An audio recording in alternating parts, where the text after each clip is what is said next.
پشتی سەرکەوتنا کاندیدا هەفپەیمانیە کوردستانی پارێزەر ئیمان عەبدولرەزاق li snûrê baznê sê Akirê Berdere-Şêxan bû cara êkî Hêketiya Niştimaniya Kurdistanî bi hîmeta sercem organên xwe yên rêxirawerî û cemawerî û hizbî serkeftineka mezin bi vî şêweyê li helbijartinên Encûmenê Nivînerên Iraqê tûmar diket. Ev çende jî li zivirîte ve bo êkrêzî û karkirina wek êk tîm di snûrê vî bazneyê da.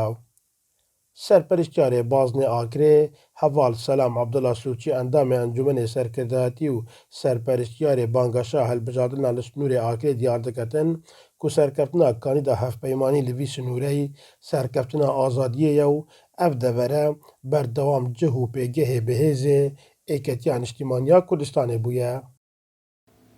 من پێشەکی دەستخۆشی لە خەڵکی خۆشەویستی قەزا ئاکرێ بەردەڕەشەکەم کە متمانەیان بەخشیە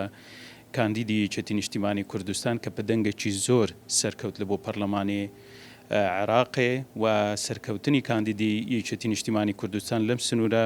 ئەوە گەینێتن کە تەنها حزبێک نوێنەرایەتی ئەم سنوورە ناکەتن هەمیشە گوتمانە ئەم سنوورە جێگەی بێگەی جەماوەری خەڵکی یەکێتی نیشتیمانی کوردستانە و جێگەی قاعیدەی یەکێتی نیشتیمانی کوردستانە. Organên Êketiya Niştimaniya Kurdistanê bi vê yekê pîrozbahiya sercem dust û heval û dengderên hevpeymaniya Kurdistanî dikin û diyar dikin ku êdî pêtiviye bilansa hêzê li balînan bihête guhorîn û azadiya zêdetir li balînan berqerar bibît. و دەستخۆشیش لەگەڵ کە لە هەلمەتا هەلبژارنی بانگێشە هەلبژارنی کە هەنگۆ درۆلەکی بەرچاوە هەبەی لەوێ دەوەرەی تایبەتی بازنە سێ پەڕاستی دەستخۆشی نەگۆکەم دووبارە ئەو بەناوێ خۆ بەناوێ کۆمیتە ڕێخستنا ئاشتی پیرۆزبای لە خۆم و لە سەرجەم هەواڵانی کادرانی بادینەکەین و بە تایبەتی مەڵبەندا چارە ڕێخستنا دۆهۆچی و کاندیدامەیە ژمارە 26 ئیمانخانی کە هەورە سەرکەوتنەکە گەورە بوو بۆمە سەرکەوتنەکە مێژوە بۆمایە هەور و کە ئەو کاندیدەمە پەدەست بەهین. وڵاهی ئەس پێشێکی دەستخۆشی لە هەموو ئەندام وڵانگەی تێکەتی دکەم هیچ بازنێ سێ و ئەس پیرۆز بۆ خۆڕات گەهێنم بۆ ئیمانخانێ کو کاندیدامە ئەڤروکەشیا دیکە دەنگی پێویست دەست بینیت و بگەهیتە پەرلەمانێ دی عێراقێ. ئەهمیەتە وی هەلبژارتنێ بگشتی ئەهمیەتەکە مەزن بوو